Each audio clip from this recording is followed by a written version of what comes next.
ആലപ്പുഴയിൽ നിന്ന് വന്ന വാർത്ത അക്ഷരാർത്ഥത്തിൽ നമ്മളെ ഞെട്ടിച്ചു. ആലപ്പുഴ ഹരിപ്പാട് കരുവാറ്റയിലെ വയോധികന്റെ മരണത്തിൽ ഞെട്ടിക്കുന്ന കണ്ടെത്തലുകൾ. ബന്ധുവായ 13-കാരി നൽകിയ കൊട്ടേഷനാണ് 67-കാരനായ ശിവൻകുട്ടിയെ മരണത്തിലേക്ക് തള്ളിവിട്ടത്. കൊട്ടേഷൻ സംഘാംഗമാകട്ടെ +1, +2 വിദ്യാർത്ഥികളും.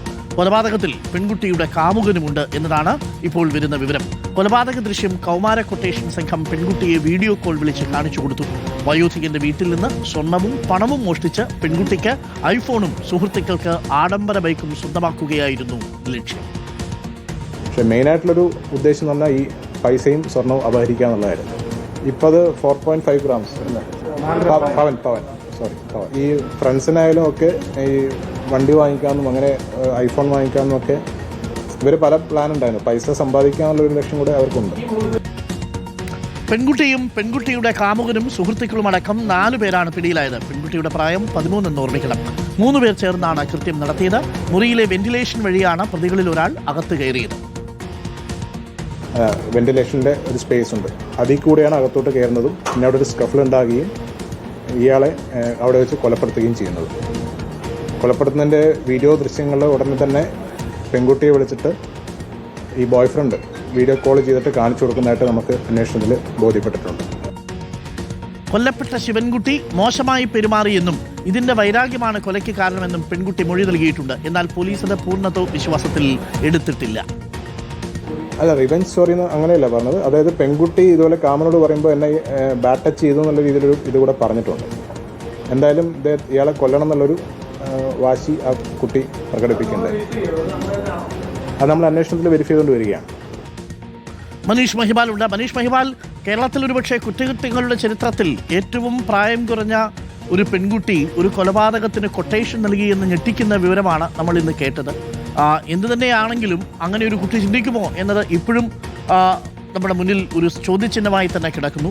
ആ കൃത്യം നിർവഹിച്ചിരിക്കുന്നത് ആ കുട്ടിയുടെ ആൺസുഹൃത്തടക്കമുള്ള 3 കുട്ടികളാണ്. +1, +2 വിഭാഗത്തിൽപ്പെടുന്ന കുട്ടികളാണ്.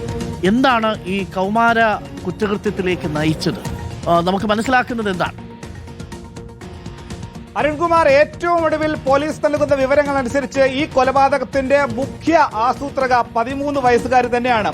അടുത്ത ബന്ധു കൂടിയായ 67 വയസ്സുകാരൻ ശിവൻകുട്ടിയെ കൊലപ്പെടുത്തണമെന്ന് മാസങ്ങൾക്ക് മുൻപേ തന്നെ പ്ലാൻ ചെയ്തിരുന്നു. അതിന് പ്രകാരം ഈ ഒരാഴ്ച വീട്ടിൽ ശിവൻകുട്ടി മാത്രമാണ് രാത്രിയിൽ ഉണ്ടാകരുതെന്ന് പ്രതികൾ നേരത്തെ തന്നെ മനസ്സിലാക്കിയിരുന്നു. അതിനനുസരിച്ചുള്ള പ്ലാൻ നേരത്തെ തന്നെ തയ്യാറാക്കി ശനിയാഴ്ച, അതായത് ശനിയാഴ്ച രാത്രി കൊലപാതകം നടക്കുന്നു.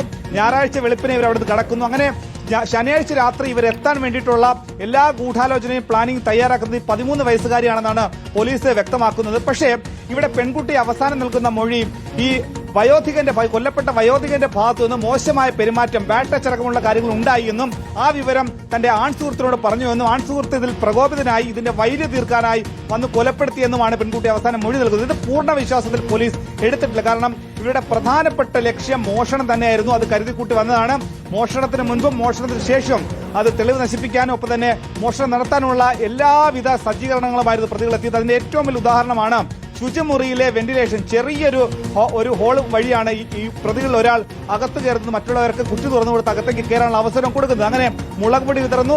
പ്രൊഫഷണൽ മോഷ്ടാക്കളെ പോലെ തന്നെ പെരുമാറുന്നു. ഒപ്പം തന്നെ പ്രൊഫഷണൽ ക്രിമിനൽസിൽ ചെയ്യുന്ന പോലെ തന്നെ അവരെ പ്രൊഫഷണൽ കില്ലർമാർ ചെയ്യുന്നത് പോലെ തന്നെ ഇവരെ ഇയാളെ കെട്ടിയിട്ട് വായിൽ തുണി തിരികെ കയറ്റിയ ശേഷം ക്രൂരമായി കൊലപ്പെടുത്തുന്നു. പിന്നീട് ട്രെയിനിൽ തന്നെ പോകുന്നു, കൈ ഗ്ലൗസ് ധരിക്കുന്നു, അത്തരം കാര്യം. അതുകൊണ്ട് തന്നെ ഇവരുടെ ചാറ്റിൽ നിന്ന്, ഇവരുടെ 2 പേരും നടത്തിയ ചാറ്റിൽ നിന്ന് പോലീസിന് വ്യക്തമായിട്ടുണ്ട്. അതായത് ഒരാൾക്ക് ഐഫോണും ഒരാൾക്ക് ആഡംബര ബൈക്കും വാങ്ങണമെന്നത് നേരത്തെയുള്ള ലക്ഷ്യമാണ്. അതുകൊണ്ട് തന്നെ അത്തരം കാര്യങ്ങൾ പോലീസിന്റെ ഭാവനയല്ല, അത് കൃത്യമായ കണ്ടെത്തലാണ്. ഒപ്പം തന്നെ വീഡിയോ കോളിലൂടെ എന്തിനു വേണ്ടിയിട്ടാണ് ഈ പെൺകുട്ടിയെ ഈ കൊലപാതക ദൃശ്യങ്ങൾ കാണിച്ചത് എന്നത് ഏറ്റവും പ്രധാനപ്പെട്ട കാര്യമാണ്. അതുകൊണ്ട് തന്നെ പെൺകുട്ടിക്ക് ഈ വയോധികനോടൊരു വൈര്യമുണ്ട് എന്നുള്ളത് പൂർണ്ണമായും പോലീസ് തള്ളിക്കളയുന്നില്ല. പക്ഷേ അതിന്റെ കാരണം ഈ ബാഡ് ടച്ച്, അതായത് മോശം പെരുമാറ്റം തന്നെയാണോ എന്നടക്കമുള്ള കാര്യങ്ങൾ പോലീസ് അന്വേഷിച്ചു വരികയാണ്. ഇപ്പോഴിതാ ഈ പ്രതികൾ CWCക്ക് കീഴിലുള്ള ഒബ്സർവേഷൻ കേന്ദ്രത്തിലുണ്ട്. വരും ദിവസം കൂടുതൽ ഉദ്യോഗസ്ഥരുടെ സാന്നിധ്യത്തിൽ ഇവരെ ചോദ്യം ചെയ്യും.